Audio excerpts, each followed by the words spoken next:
You've agreed to do an interview with the BBC today. Yep. The material is going to be published on television, on radio, online. Perfect. We are doing an interview with you because you're facing some very serious allegations. Correct. Rape, human trafficking. Yep. And also because there's a great deal of concern about the things you say and the impact that they have on young people, on women. I don't think the concern's about the things I say. I think the concern is for the level of influence I have and the reach I have. I would argue that a lot of the things that are already out there inside of the legacy media and the matrix as a whole are far more damaging than the things I say. It's the concern about the influence you have being a harmful influence, but let's start with the allegations. Not necessarily a harmful influence. The fact that I'm massively influential over the youth, and I understand that, but it's my influence as a whole which people are afraid of, not necessarily the things I say. Let's start with the allegations. Have you raped anybody? Absolutely not. Have you trafficked anybody? Absolutely not. Exploited any women for Absolutely money? not.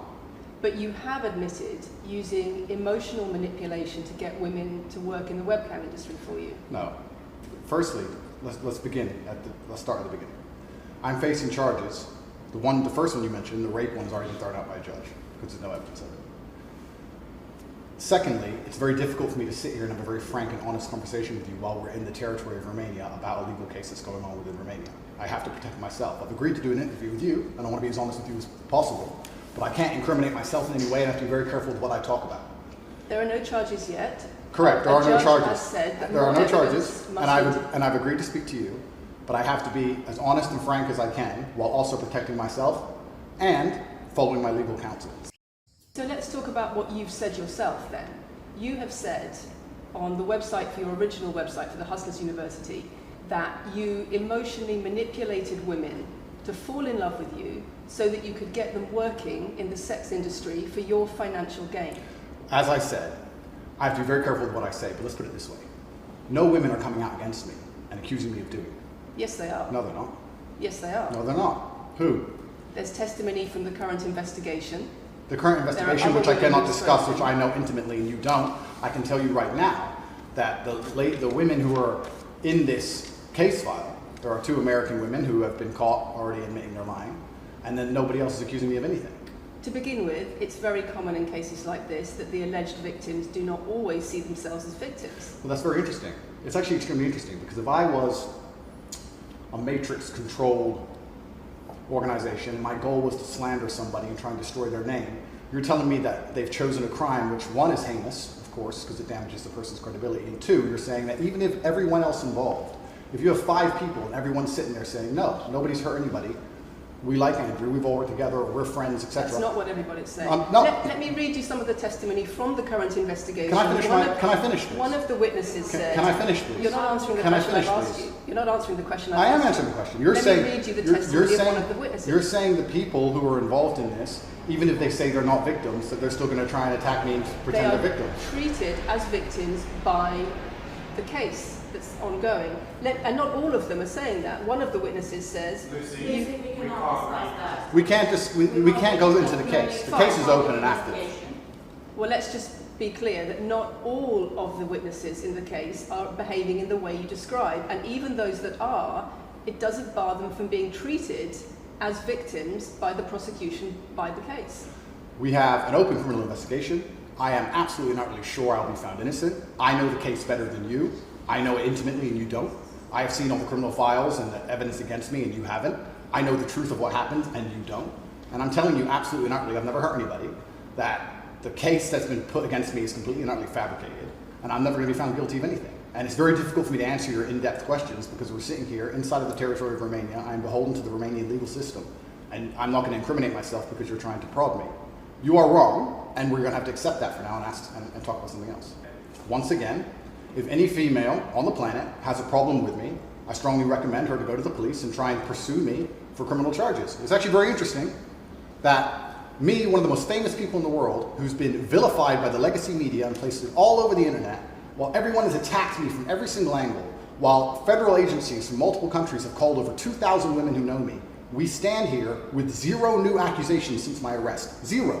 If you took any famous person, any man of substantial wealth, and you called 2,000 women who knew him, He'd find an ex-girlfriend is upset, somebody who wants money who's upset. They called 2,000 people who knew me and could not find a single woman to make a new complaint. The only complaints they have against me are the initial complaints, which we can prove are lies, and that's where it stands. So I'm not going to sit here and allow you to pretend that I'm some kind of evil predator, when actually I'd argue the fact that people who've been investigated to the level I've been investigated to, if you were to take the average man on the street and investigate his entire life for 14 months, call everyone who's ever known him, and vilify him in the media, and encourage people to come forward for money, and you try to contact every ex-girlfriend he's ever had. Would come forward and accuse those people of rape and accuse those people I think that you would have a lot more. I think you would have a lot more flack than I've got. I'm actually such a nice person that I've never had anyone come at me. The BBC has spoken to somebody since your arrest who says exactly those things. That with you, it's all manipulation. There's an ulterior. Is this Sophie? Everything. Is this Sophie?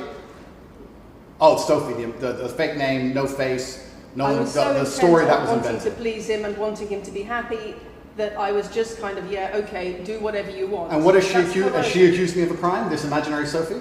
She's making the point that there is. Has she accused me of a crime? Emotional or psychological manipulation. I've asked you a question, and I've allowed you into my house. I'm asking you a question. Correct, but you're not the boss here because I've allowed you into my house. I'm asking you the question. Correctly, and I'm telling you. You get to decide the answers. No, we're equal here. I've allowed you into my house. You don't come here with a position of authority.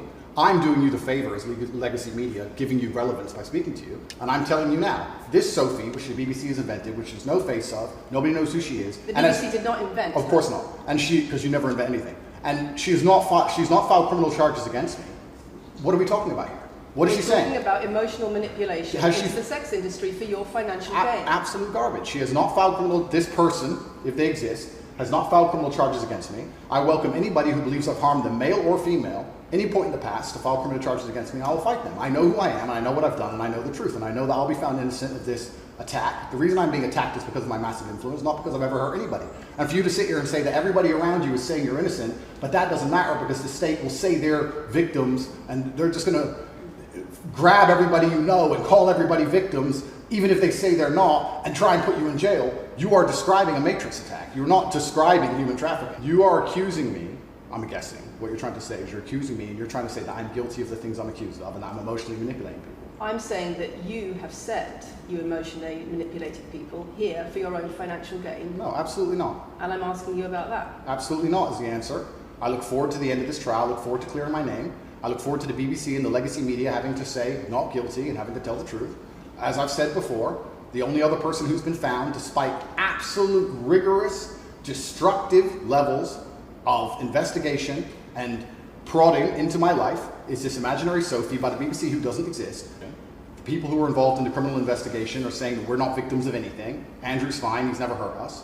You're saying, no, I have the opposite to that. I have to counter that. I have someone called Sophie with no face, a fake name, who we've invented, and she's not accusing you of anything criminal. And you're going to sit here and say that that makes me a bad person. And I'm saying that you should know better as a journalist and do some proper journalism. Let's investigate the fact that thousands... I think you should answer my questions properly. I already have, and we should move on. She's just trying to start an argument. In fact, if you were to read the comment section of nearly any video I post, especially by the legacy media, 95% of the population agree with me. Most people know that the things I say are positive. Legacy media as a whole has lost all its credibility in the last 3 to 4 years. Nobody believes it. And it's a shame, it's a massive shame that the BBC come here and try and push and purport this idea that I'm a dangerous person. I'm anti-drugs. I've never pushed drugs or any... I'm anti-drugs, I'm anti-violence. The UK is facing a knife crime epidemic, and they're going to sit here and say that I'm the most dangerous man in the UK. You have said you're the most dangerous man in the world. I've said I'm the most dangerous man in the world. You've also said that a woman's intimate parts belong to her male partner. I'm glad you find that funny. I find it funny that you're sitting here saying that I've said I'm the most dangerous man in the world, and you believe that's... When did I say that? I'm asking if you believe it. No, you said you're the most dangerous man in the world. Is that some kind of proof that I'm dangerous? Am I Dr. Evil now? For $1 million. I've been pushing traditional religious beliefs, because I'm a religious man, and traditional beliefs in regards to marriage, which everybody accepted 10 to 15 years ago. So that's not a crazy conspiracy theory. If you're going to sit here and say that me believing a woman should take a man's last name in marriage makes me the most dangerous man in the world, then you're just going to lose even more credibility than the BBC's already lost in the last 4 to 5 years. If that's your point, if that's your narrative you want to push, say that good luck. Men should be able to sleep with a lot of women outside marriage. That doesn't sound very religious or very conservative. That's not what I said they should be able to. I said a lot of high-value men, a lot of rich men do it. And then we discussed at length on podcasts why rich men do it. And we also discussed why women decide to be unfaithful. It's not a gendered argument. We discussed unfaithfulness as a whole. What are the reasons and motivations for men, and what are the reasons and motivations for women? Because you have no time to actually, watch my content, because you have no time to actually watch my content at length and understand what I'm saying, you just come here with a small snippet which has been provided to you on a piece of paper. 3 times doesn't make it true. No, completely. You don't have a clue what I say or what I talk about. You never watch my content. You have small pieces of paper, small clips on a piece of paper, and you're trying to pretend I've said evil things. And then you're going to say I'm the most dangerous man in the world, which is truly laughable. You said that, not me. Okay. Do you believe I'm the most dangerous man in the world, Lucy? I'm not answering your questions. Well, then we need to change the dynamic of this interview because, and I'll make this clear, I allowed you into my home. I'm doing you a favor, giving you the first interview I'm giving to the public. You don't come here with a position of authority. You're not the police. I don't respect the BBC. I don't know you. You do not come here with a position of authority over me. We are equals. We are people. We're citizens of the world, and we sit here as equals. And I see you as my equal, and if you ask me questions, I can ask you questions back. For you to come here and sit down and pretend you're the Gestapo, and that you don't have to answer my questions, is disingenuous because I don't owe you anything. Asking questions and you answer. But I don't owe, no, however you want. This is a conversation. And I don't owe you any degree of authority over me. So let's make that clear. And that doesn't matter if you're a man or a woman or from the BBC or the CNN. I'm here to answer your questions and be honest with you and do you a favor. Great. And I'm doing you a favor. But you come here with loaded questions. You're trying to paint a narrative of me which is negative. I'm asking you about things you've said that people are concerned about. And that's fine. But you're not going to sit here and say you don't answer my questions because you're not above me. This is also not supposed to be a third degree. It's supposed to be a conversation. Absolutely. Well, it would help if you answered the question. I've answered every question so far. Let me ask you another question. You should watch the show. Do some research. Do you believe it? You already answered. I've already answered the question. Not really. Of course I have. Can Can we move on? I've answered the question. Do you believe that a woman's intimate parts belong to her male partner? Of course not. I've just answered the question. You just answered that. You said exactly that. We've done that 3 times. And does this woman believe that her man's car belongs to her? It's not a gendered argument. I really think that it's genuinely sad that when the BBC has a chance to finally interview me at the end of all this Matrix attack, that they don't come here with any kind of genuine openness to try and understand my influence over the world or the things I push or what I'm trying to teach the world or why I'm a good influence on the world, because I am a massively good influence. Instead, they come here with pieces of paper with printed out excerpts from 5-year-old podcasts taken out of context to attempt the same Matrix attack on me, which has been attempted endlessly. Every single person in Legacy Media has already tried this, and it doesn't work. I really encourage you. I encourage you to read the comment section on YouTube when this goes on YouTube, and you will see that nobody believes a word you're saying. Because of you and your teaching. Well, that's absolute garbage. I have never, ever encouraged a student to attack a teacher, male or female, ever. I preach hard work, discipline. I'm an athlete. I preach anti-drug. I preach religion. I preach no alcohol. I preach no knife crime. Every single problem with modern society, I'm against. I'm teaching young men to be disciplined, to be diligent, to listen, to train, to work hard, to be exactly like me, with no criminal record, never even yet charged in this 14-month Matrix investigation. And I'm saying that if men grew up like me, which are hardworking and diligent and emotional control and stoic, we're going to have a better society, not a worse society. To sit here and say that schools in England, which is a failing nation, which has knife crime going through the roof, violence going through the roof, men's mental health going through the roof, and they're going to all blame me because I appeared on the internet 1 year ago, is disingenuous. It's disingenuous. You and also, of financial success correct. with a Bugatti and a cigar, but it comes with a side order of misogyny. How does having a Bugatti and a cigar come with misogyny? Because it's all mixed together in what you teach. You teach that if a woman comes home and accuses you of cheating, you should hit her with a machete, shove her off. Is that what I teach? That's what you say. No, if you actually watch the clip, it will be about the woman attacking me with a machete. As usual, you've not watched the video, taken it out of context, flipped it, and attempted to attack me with a small excerpt. Every single man in the world who loves this woman understands that he has to protect her. And every single woman in the world likes the idea of a man who would protect her. If you were to say to most women home right now, do you want your husband to protect you in a violent attack? They'd say, yeah, of course. Because I have an obligation.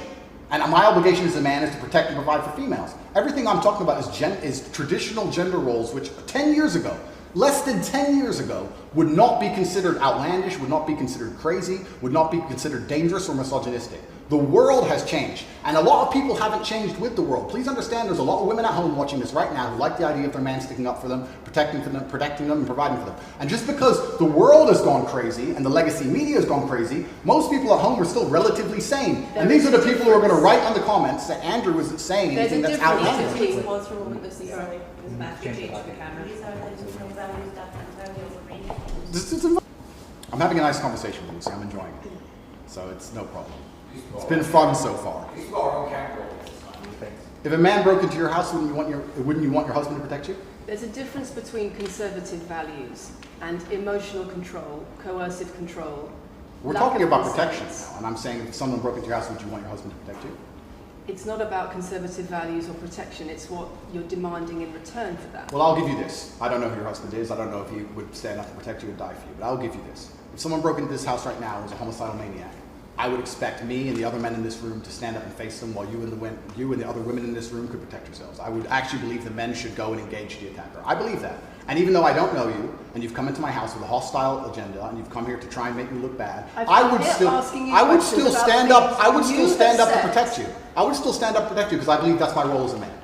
Just because I believe men have a point of view and men have rights and men are allowed to think and believe and act a certain way that helps them internally, that doesn't mean it's anti-female. In fact, I believe it's actually pro-female. I think when a man is true to his influence and true to his essence and he's good within himself, he's a positive influence in the world and he's positive for the women around him. So just because I discuss men's issues, people say, oh, you're anti-woman. I'm not anti-woman, I love women.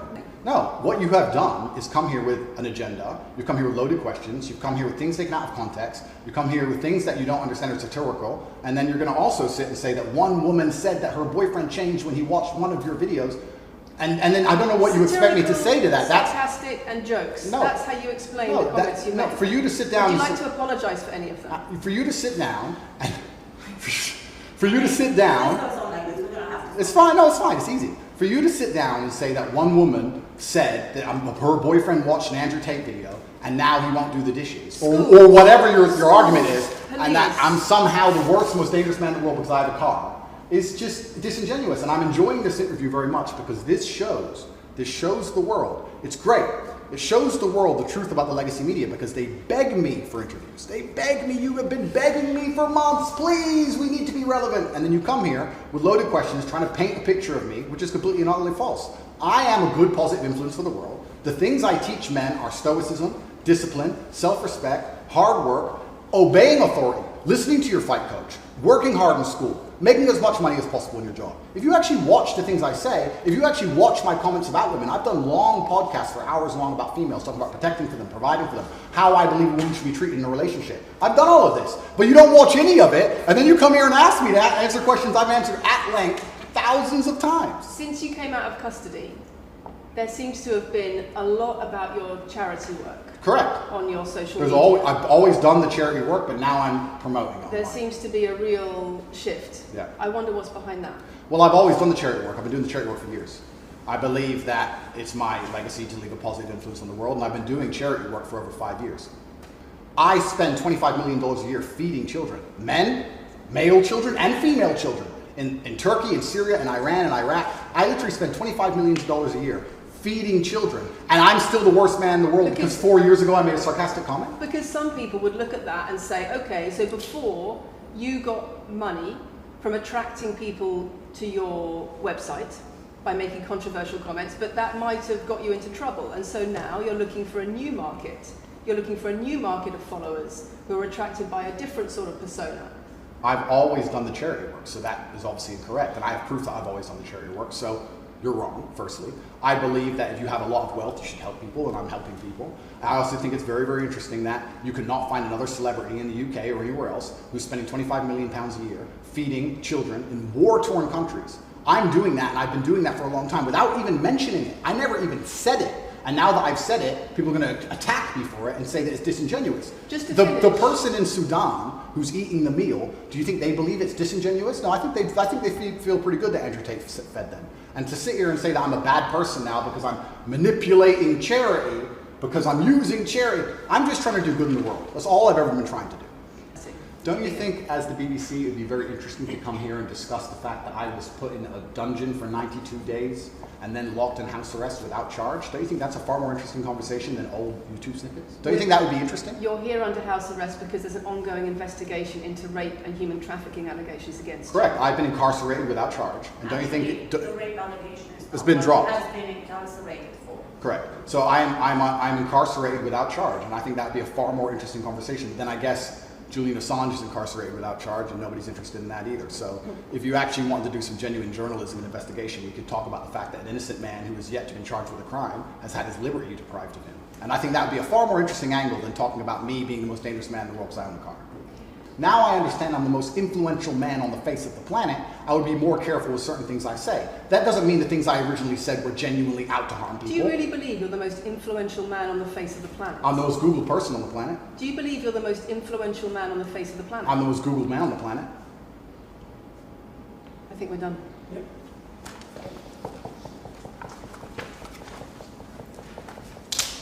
Thanks, Lucy. It was enjoyable. Nice to meet you.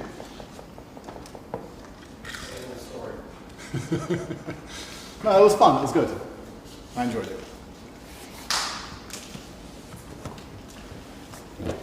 De-mic me. I don't want to damage anything.